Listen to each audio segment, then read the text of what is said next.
Let's see what's going on in your reading. I'm going to start from the past. I don't know, this month for some reason, the past seems very pivotal for what's going on in the present and what will be happening in the future. Now in the past, you received the Hangman and the Eight of Swords. They're both really restricting cards. The legend goes that the Hanged Man is the Norse god Odin, who hung for 9 days upside down, staring into the well of Urds for the mystical wisdom of the runes, which means secret magic letters. He relinquished his freedom of the outside world for the stillness to acquire the runes' wisdom through a spiritual journey from death to the rebirth.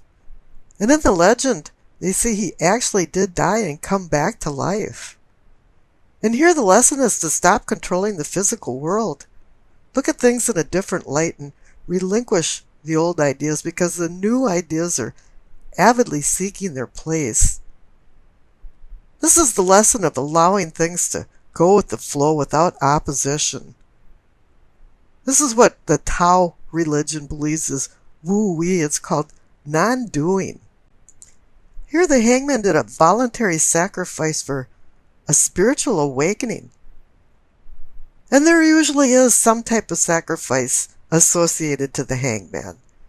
And it's time now to reflect before you make any rash decisions. This is a time to do some soul searching, and personal reflection is very painful. But something threw you into this personal reflection because the clarification card is the Eight of Swords. Something externally or internally ensnared you into a labyrinth because you feel restricted. You've been incapacitated, restrained, trapped, and it feels like you can't escape, but in reality, you can escape at any minute, but you choose not to. It's time to break the chains of personal fears and misgivings that have rendered you helpless and hopeless. And you know you want to change because down on the right from the past cards, for the base of your spine for sourcing and urgings, you see the Chariot and the Eight of Wands. The Chariot is about overcoming opposing forces.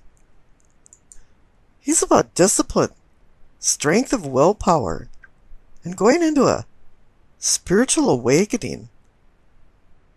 Having some self-control in order to acquire confidence in facing your challenges head on. It's a movement card. It's a card about going forward, finding your higher self. You no longer want to sit on the sidelines and just be a spectator, because the Eight of Wands is the card of sudden change. And it's usually a positive sudden change. You know, when things weren't going right, and you were always looking around thinking, why me? All of a sudden, everything's happening just the way it should, and it feels very comfortable. And now you know you're in a transition and you're changing. And the Eight of Wands can also be about bringing news and messages, so something that's probably going to be a cornerstone in your change and transition. You might have already heard it, or maybe it's coming. But I think you've already heard it because the card's up above for your sacrum and your pelvic for awakening and arousing. You receive the World card and the King of Cups. Now the World card is the completion card. You're at the end of a cycle. Whatever it is that was holding you back with the Hanged Man and the Eight of Swords in the past, it's no longer part of the program. You've gone through the gauntlet of all of the major arcana cards and came to an end point. And you've earned and learned and you've acquired knowledge now so that you're capable of any challenges that are thrown in front of you. And that's where the Chariot comes in too, because it's time to overcome the opposing forces, and you did. Now that you have the World card, you have the confidence. And the clarification card has given you that confidence too, because you got the King of Cups. The presence of any king assists in acquiring your long-term goals. But here this king is taking turbulent waters and making it tranquil. He's balancing out your unconscious with your conscious. He's controlling your emotions. All of a sudden you have a deeper understanding of yourself. You've gotten to the point where you know thyself. And you're starting to treat yourself with respect and as well other people. You're going to find that there's going to be a dramatic change in how you handle your interpersonal interactions. The King of Cups has taught you to maintain your composure in the midst of a wild sea of difficult situations, for you to find serenity. Now, he might be molten lava on the inside of emotions, but he's stolid and able to handle his emotions on the outside and has self-control. Now, the cards up above for your solar plexus receive the Lovers and the Three of Wands. Here it is now that you can control your emotions. You're able to manifest some deeper emotional bonds and harmonious relationships. And the Lovers card is about making decisions between vice and virtue. And this is where the Chariot comes in, as overcoming opposing forces. You have to make some good decisions. And whatever decisions you made, the clarification card is the Three of Wands. You're being acknowledged for some accomplishments. This is a card also that makes you feel that things are falling into place and making you feel good, just like the Eight of Wands down there for sudden change. This card is about expansion and movement, just like the Chariot is. But there's a few problems and storm clouds over the horizon, because the center cards are the Page of Swords and the Knight of Pentacles. Now, the Page of Swords is a very clever, charming, intelligent, but very immature person. Page brings ideas, and a Knight launches these into action. And once you get some experience, then the Queen brings further understanding, and a King brings you to attaining these long-term goals, as I mentioned for the King of Cups. But here you're back with some immature feeling energy. And the Page of Swords can be a very undercutting card. He's the kind of guy that when he walks into a party, everybody goes, oh no, he's here again. Because he uses words against people. He's a spy master. He listens to what people are saying and then passes it along as gossip. And it can be very hurting gossip. But now the Knight of Pentacles is saying, slow down. The Knight of Pentacles is he just trots along and acquires things as he goes. And he slowly acquires wealth, health, well-being. And down on the bottom right for the throat for communicating and teaching, you receive Temperance and the Two of Wands. Now, Temperance is saying, whoa, put a halt on this Page of Swords thing. Slow down.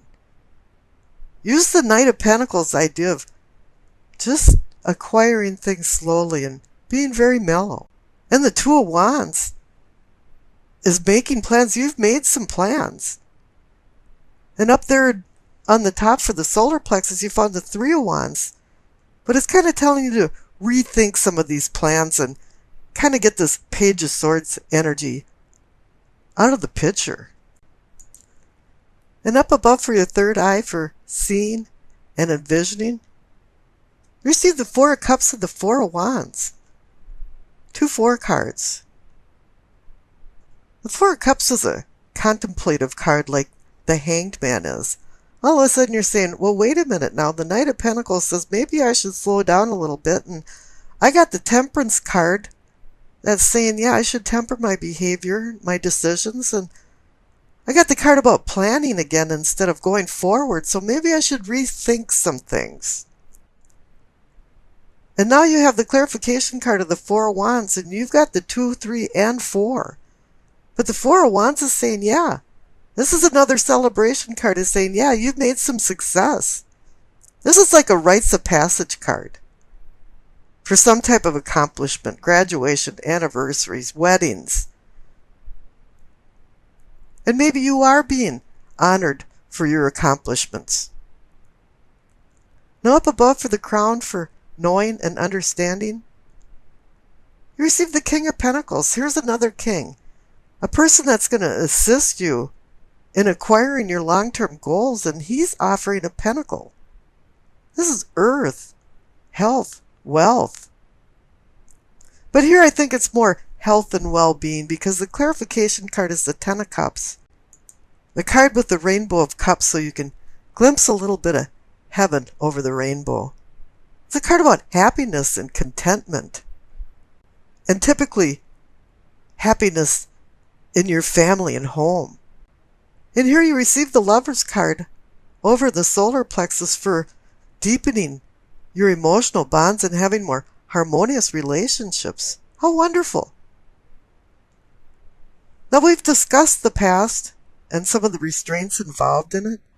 Let's skip over to the future. You receive the King of Cups again and the Ace of Swords. So now you receive the King of Cups in your spiritual awareness. And it's telling you that you had a spiritual awakening. Whatever happened with the lack of emotional control with the Page of Swords is now history. In the future, you're going to be commanding your emotions and the relationships with other people.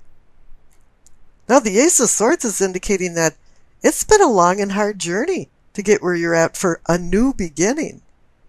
Because the King of Cups over on your unconscious side was conjoined with the World card. And here in your future now, the King of Cups is conjoined with the Ace of Swords, a new sword reality beginning. This page brings thoughts, ideas, and opinions, as well as news and messages. He's been bestowed with mental acuity, and I consider him the brainiac of the sword suit. But you know, he has a really immature attitude towards things, and he doesn't have any emotional control, and he has very little experience.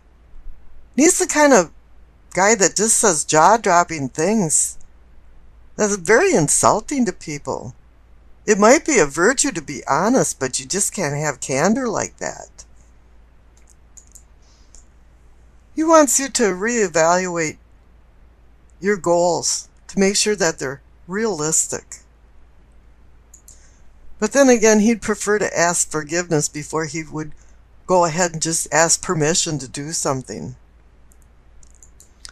As with all of the sword suits, though, there's two edges to a sword, and the negative side of this is that there can be some acts of deception. And he's kind of a spy master kind of guy that runs around and tries to get information on people, dirt on people, so he can start rumors and gossip. That can be very injuring and harmful to other people.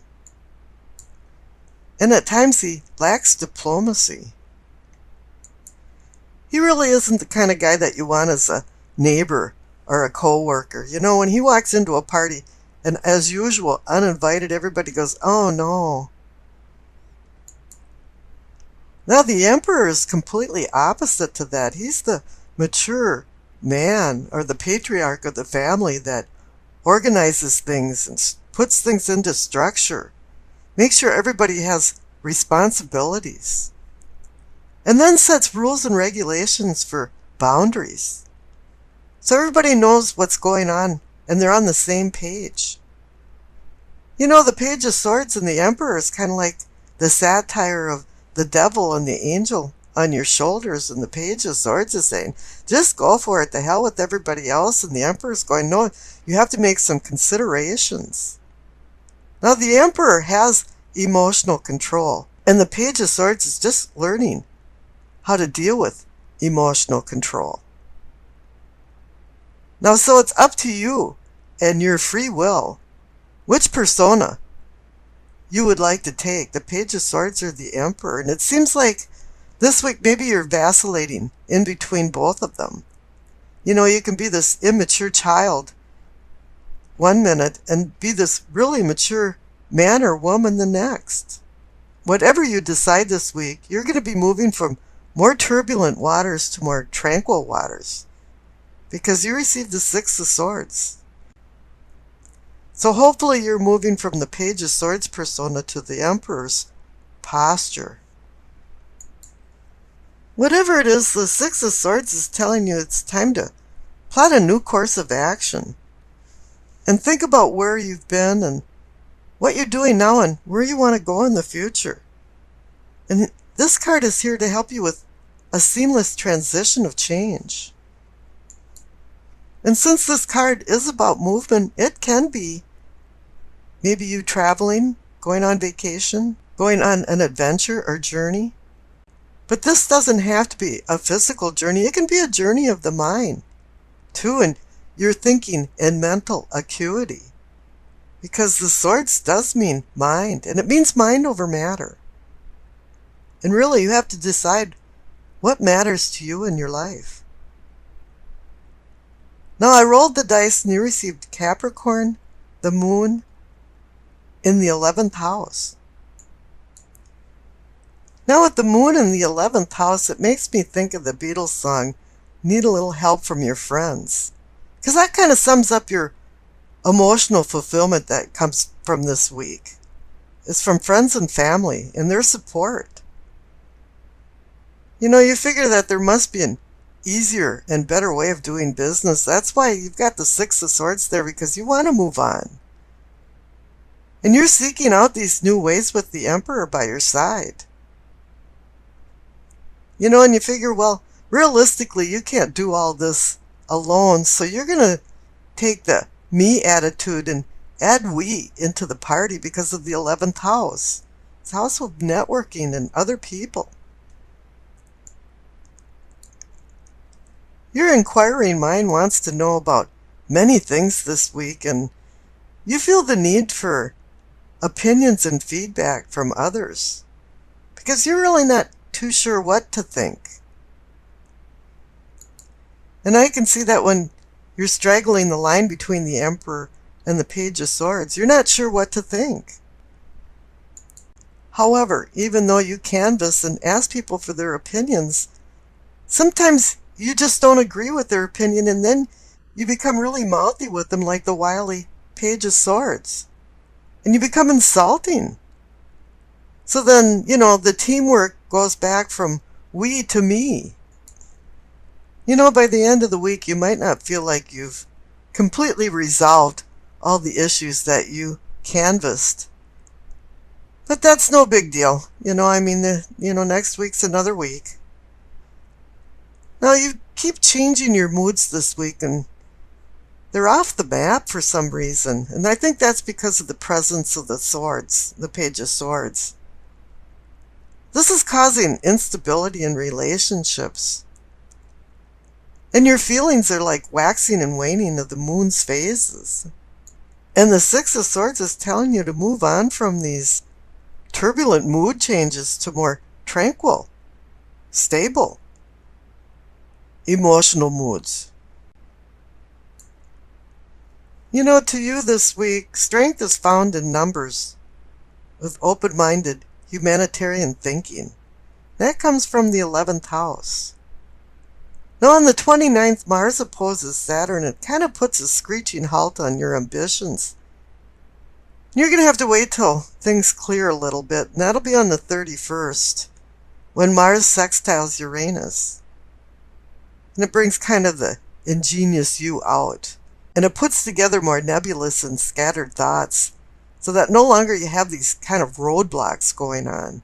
Then the remainder of the week is really about family and friends and strengthening bonds with them.